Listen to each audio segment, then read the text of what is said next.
With Chapter 11, Section 3, we move from arithmetic to geometric sequences, and we formally introduced the idea of a series, which I did mention in the previous section. So, and we are going to, it has some typos here. In number 2, it's going to refer to the letters B and D, not numbers 2 and 4. Alright, so look at these four sequences and see if they're arithmetic or not. If they're arithmetic, give the general term, and if they're not, see if you can come up with a general term that would represent that sequence so that you could get additional terms. Go ahead and pause the video and take a few minutes and really look at these and see if you can reason them out.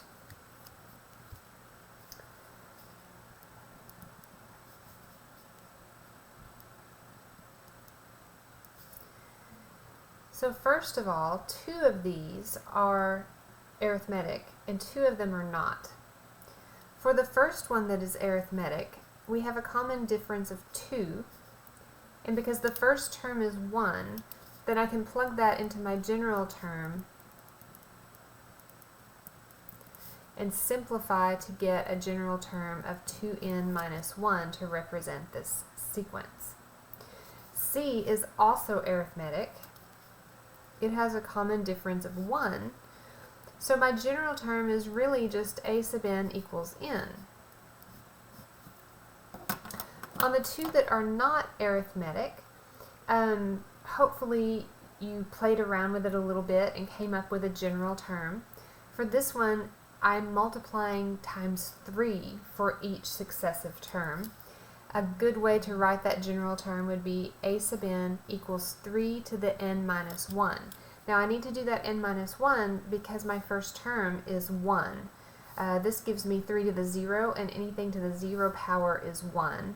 And then 3 to the first, 3 to the second is my third term, etc. This one also has a common ratio.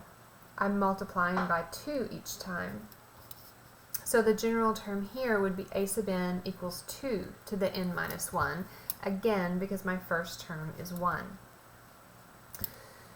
So B and D are both examples of geometric sequences. Instead of adding the same amount each time, we are multiplying by the same amount each time. So we have a common ratio instead of a common difference.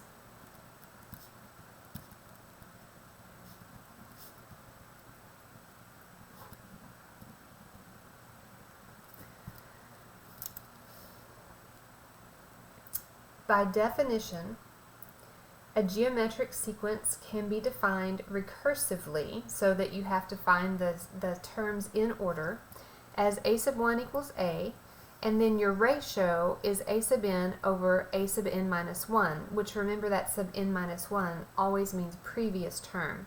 If I want to take this and rearrange it to set it equal to a sub n, then it would be r times a sub n minus 1. Where you're given your first term. Now, this is when r is not 0, and we assume that a and r are both real numbers. The number a sub 1 is our first term, and the non-zero number r is our common ratio. Now, again, this is my recursive definition for a geometric sequence, and recursive definitions are not as handy, they're not as user-friendly as non-recursive definitions. We're going to look at that on the next page. But first, let's show that each of these sequences is geometric by listing the first term and finding the common ratio. Now this one lists out terms for us. We've got a first term of 2, and I see that I'm multiplying by 4 each time to get the next term, so my common ratio is 4. This gives me a general term, so I need to figure out what that first term would be. If I plug in 1 for n, I have 3 squared, which is 9. That's my first term. I'm going to go ahead and do a couple more terms to make sure I know what my common ratio is, although I suspect that it's going to be 3. If I do s sub 2, that would be 3 cubed, which is 27. S sub 3 would be 3 to the 4th, which is 81. And yep, my common ratio, as expected, was 3.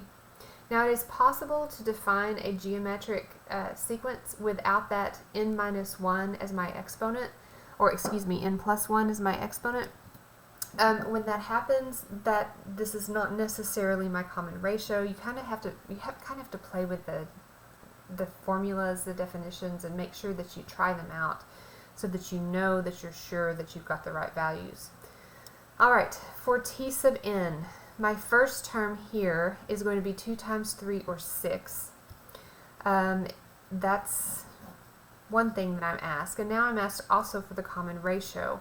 My second term would be 2 squared is 4 times 3 is 12. My third term would be 8 times 3 is 24. And I stop and look to see what I'm multiplying by each time. 6 times 2 is 12, times 2 is 24, so my common ratio is 2. Okay, let's look at that next page. As I pointed out, recursive definitions are not great. They're not super user-friendly for us. So it's better to come up with a definition that is non-recursive. And we're going to kind of derive that like we did for our arithmetic sequence by looking at the general case in a list of successive terms. If my first term, a sub 1, is a sub 1 times r to the 0, so it's just the first term, anything to the 0 power is 1. So this, my ratio to the 0 power, whatever that ratio is, becomes 1. My second term then is going to be that first term times the ratio. My third term will be that previous term times the ratio. Well, the previous term was a sub 1 times r, so now I have a sub 1 times r squared as my third term. My fourth term would be the third term times r, and my third term was the first term r squared, so that would be times r, so I have a sub 1 r cubed as my fourth term. And keep going, my fifth term would be that previous term, the fourth term times r, where the fourth term was a sub 1 r cubed. So now I have a sub 1 r to the fourth. And if you follow your pattern along, you see that you've always got that first term, and then you have where I had my third term, I had r squared, fourth term was r cubed, fifth term was r to the fourth, so it's always r to the 1 less than whatever term I'm on. So that is our definition for a general term for a geometric sequence. A sub 1 times r to the n minus 1, as long as r is not 0. Now, again, your general term doesn't have to look strictly like that. Sometimes it won't give you the first term separate from the ratio. It totally depends on what they do with this exponent here. Just kind of watch for that. But be aware that this, in general, is what we're looking for with our geometric sequence. Okay, so for A, we're asked to find the 9th term of this geometric sequence. Well, we don't want to have to find all 9. So we want to figure out what our general term would be. Our first term is 3, and I need to figure out my common ratio. What am I multiplying each time to get the next term? Well, it's hard to tell from those first 2 terms, but when I start looking from the second to the third and the third to the fourth especially, I can see to get 4/3 to 8/9, I'm multiplying my numerator times 2 and my denominator times 3. I'm going to go back and look and make sure that works here. If I start with 3 and I multiply times 2/3, well, that 3 cancels and I've got 2. And then I have 2 and I multiply times 2/3, and there's my 4/3. That's that third term. And okay, yep, we're good. That works. So if we have our first term and our common ratio, we use our general case and say this would be 3 times 2/3 to the n minus 1 power. That's my general term. That allows me to find the 9th term of the sequence by just substituting in 9 for n. So 9 minus 1 would be 8, and I need 2/3 to the 8th power, and then I'm going to multiply that by 3, which is going to cancel out. I'm left with 256 over 2,187. Definitely not something I would want to work my way up to. It's a lot easier to use that general case. And then I'm charged to find a recursive formula for this sequence. Well, recursive formula, we always give our first term. So we would give the first term as 3. And then we're going to give the general term in regards to this first term. So I'm going to say a sub n is going to be previous term, a sub n minus 1 times that ratio, or I could rearrange it and say a sub n equals 2/3 a sub n minus 1 for all n greater than or equal to 2, because you're given your first term, then your general term applies to the successive terms. So you go back to the first, and then you go back to the second, and you keep going back to the term before. Okay, on the next page, we're going to start talking about summing these geometric sequences. And as it says down here, when we are interested in the sum of a sequence, what we're actually finding is a series. A series is the sum of the terms of a sequence. Okay. Let a sub n be a geometric sequence with the first term a sub 1 and the common difference r, as long as r is not 0 or 1. Now if r is 1, I have a constant, because anytime I multiply times 1, nothing changes, right? So that doesn't give me a progressive sequence. The sum of the terms, the first n terms, is, if I write them out, I would have the first term, and then I have the first term times the ratio, and I would go all the way until I get to that n minus 1th term. A way to put it in summation notation would be to say a sub 1 times r to the k minus 1. That's just two different ways to write that I need to find all my terms and add them up. The formula that we're going to use to simplify this, and we're not going to derive it, we're just going to give it to you. The formula that we use to simplify this then becomes a sub 1 times 1 minus r to the n over 1 minus r. And this is as long as r is not 0 or 1, so that we have that progressive sequence. So this is the formula to find the sum of n terms of a geometric sequence. Example 3 tells us to find the formula for the sum of the first n terms of the sequence 3 to the n, and then use that formula to find the sum of the first 8 terms. So first I'm going to find the formula with n, and then I use it to find the sum of the first 8 terms. Okay, so if I've got 3 to the n, for example, where n is 1, my first term is 3, where n is 2, my term would be 9, etc., etc. So my first term, we'll go ahead and do another. My first term, a sub 1, is 3, and my common ratio is 3. That's the information that I need.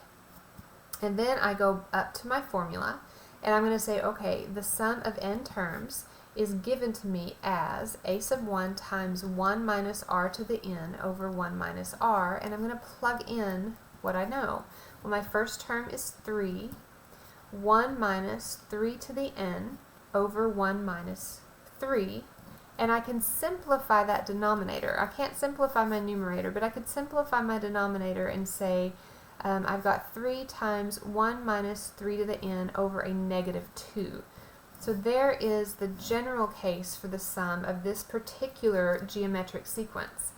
If I want to sum 8 terms, then I find s sub 8, so that I have 3 times, I didn't mean to do those parentheses, 3 times 1 minus 3 to the 8th over negative 2. When I plug this into my calculator, 1 minus 3 to the 8th, and then I divide that by negative 2, and then I multiply that by 3, I get that the sum of the first 8 terms of this sequence is 9,840. Alright? Now it tells us to use a graphing utility. We're not doing that. We're avoiding graphing utilities because we can absolutely do these things by hand with our calculator, with our scientific calculator. Find the sum of the first 15 terms of the sequence 1/5 to the n. Now notice that 1/5 is a ratio. I want you to think about this. For this first sequence, every time we found the next term, it's going to get bigger by a factor of 3, right?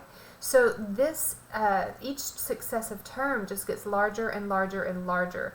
This sequence is going to diverge. No matter how far we go, it just gets bigger and bigger and bigger. This sequence, on the other hand, what's going to happen to it? Well, my first term in a sub 1 is 1/5. 1/5 to the first is just 1/5. When I square that to get my second term, I have 1/25. Look how small that has already gotten. If I did a third term, I would have 1 and then 25 times 5 is 125, right? So each successive term is getting smaller and smaller and smaller.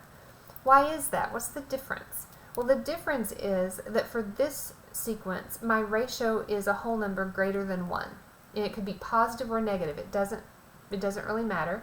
This sequence has a ratio that is a proper fraction, so the absolute value is going to be less than 1, which means each successive term gets smaller and smaller and smaller until it approaches 0.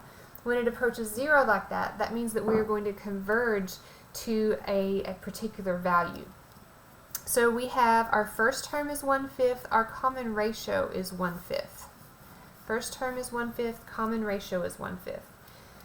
When I set this up, I have S sub n equals 1/5 because my first term times 1 minus 1/5 to the n over 1 minus 1/5. Well, let's simplify this a little bit and then we'll find the sum of the first 15 terms. So we've got S sub n equals 1/5 times 1 minus 1/5 to the n over 4/5, because my denominator would be 4/5. Since I am dividing by 4/5, I would multiply this times the reciprocal. When I flip that 4/5, those 5s are going to cancel, so that I end up with 1 minus 1/5 to the n over 4 as my general summation for this particular sequence. Okay, and then we find the sum of the first 15 terms. That is 1 minus 1/5 to the 15th power over 4. And if I do 1/5 to the 15th power, what does that calculator tell me about that?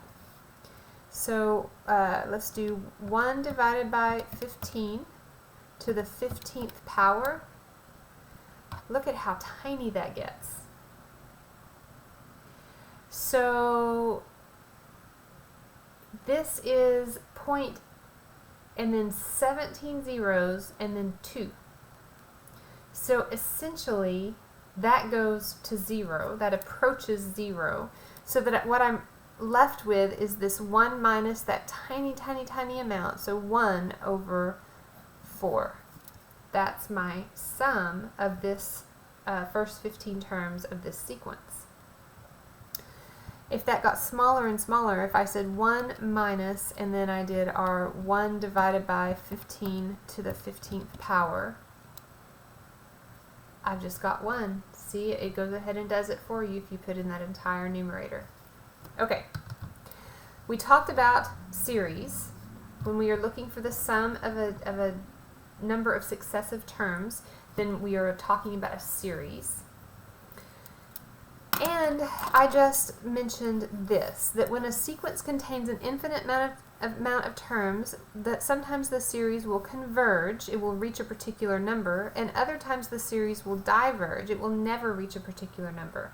And the difference is, what's the ratio? Is the ratio a proper fraction, like this 1/5, or is the ratio a whole number greater than 1, an integer, not necessarily an integer, but something greater with a value greater than 1, like here when we had a ratio of 3. By definition, an infinite sum in this form, with the first term a sub 1 and a common ratio, is an infinite geometric series that is denoted as the sum from terms 1 to infinity, a sub 1 r to the k minus 1. So our index of summation goes to infinity.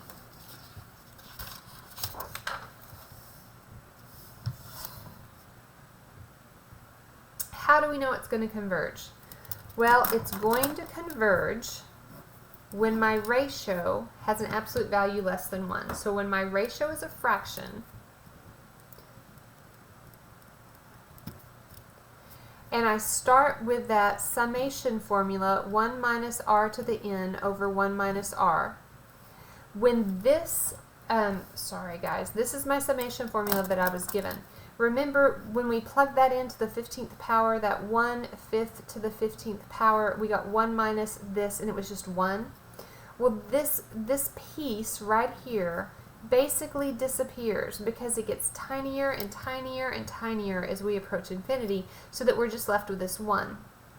Since we're just left with 1 in our numerator, this summation formula simplifies to be a sub 1 over 1 minus r.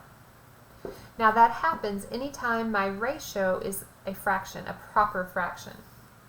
If it's an improper fraction, it doesn't have an absolute value less than 1, and it doesn't converge. Okay, so A, determine if the geometric series is going to converge or diverge. Well, it's going to converge because my ratio is 1/4. If it converges, I can find the sum even though I have an infinite number of terms, because each successive term is going to get smaller. I can find its sum using this formula. The sum of the series, even though it's an infinite series, is a sub 1 over 1 minus r. What's my first term? That's what I need to figure out. So a sub 1 here, if k is 1, is going to be negative 3 times a fourth. So negative 3/4 is my first term. That's my numerator. Over 1 minus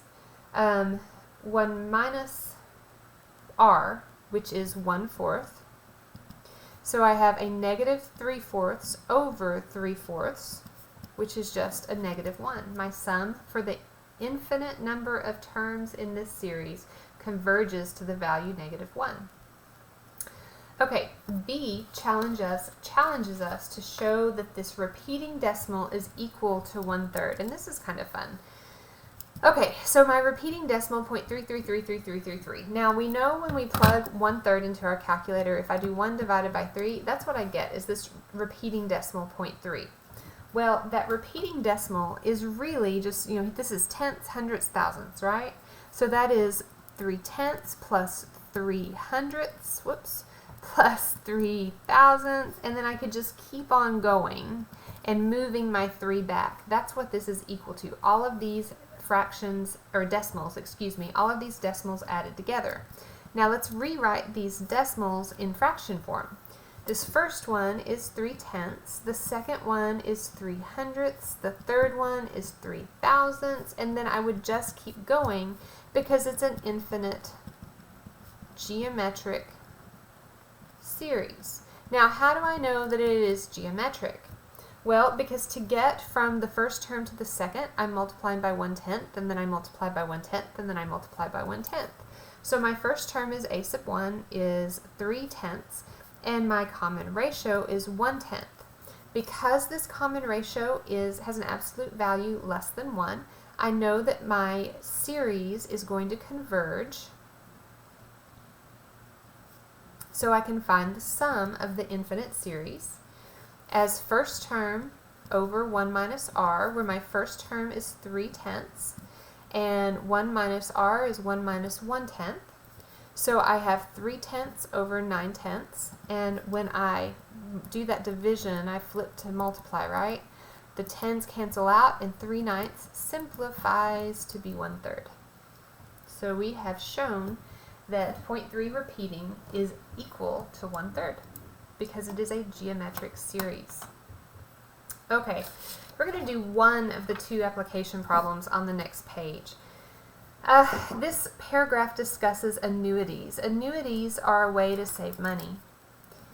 where you are making sequential equal periodic deposits. Now you can deposit that money annually, quarterly, monthly, daily, however you choose to set it up. Typically an annuity, a lot of the retirement annuities are either annual, quarterly, or monthly, where you put a set amount in.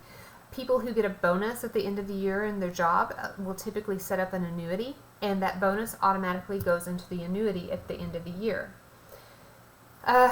So back in chapter 4, which we did not do, but in college algebra, we talk about compound interest and the compound interest formula that gives us future value in an account when you're putting in a fixed amount of money. An annuity is this type of account. So here's my theorem.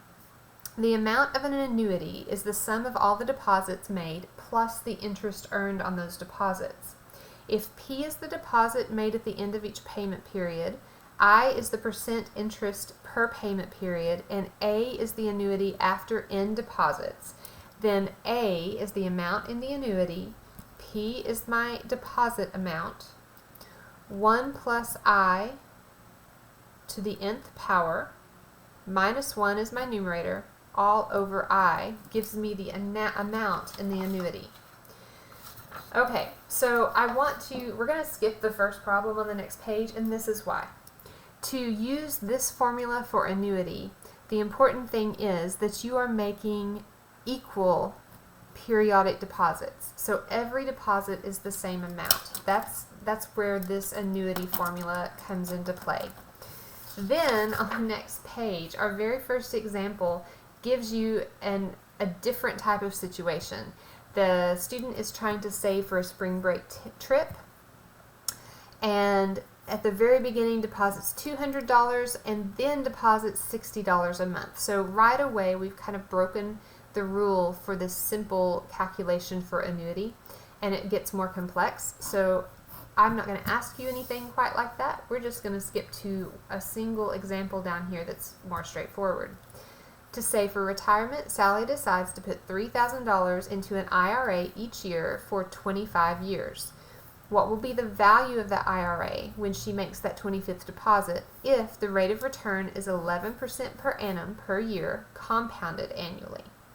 So she is going to be making 25 deposits, and each deposit is going to be $3,000, and her interest rate is 11%. So we're going to work with that as 0.11. Remember from the previous page, our formula is P times, and then our numerator we have 1 plus I to the nth minus 1 over I. So she is making a $3,000 deposit, 1 plus the interest rate of 11% to the 25th power, because that's how many deposits she's making, and then I divide that by the 0.11. When we plug this into our calculator, we're going to round to the nearest penny. Sometimes it helps to see. I always start, because we have a scientific calculator, I don't tend to trust the order of operations as much, so I try to kind of make sure I do it on my own. I'm going to start inside here, raise it to the exponent. So 1 plus 0.11 is just 1.11 to the 25th power, so there's my exponent button 25, and then I subtract my 1 from that, divide it by the 11%, so the 0.11, and then I'm going to multiply by the 3,000 that she deposits every year. And we see that at the end of 25 years, she will have $343,239, and we're going to round that to 92 cents because it rounds to the nearest penny.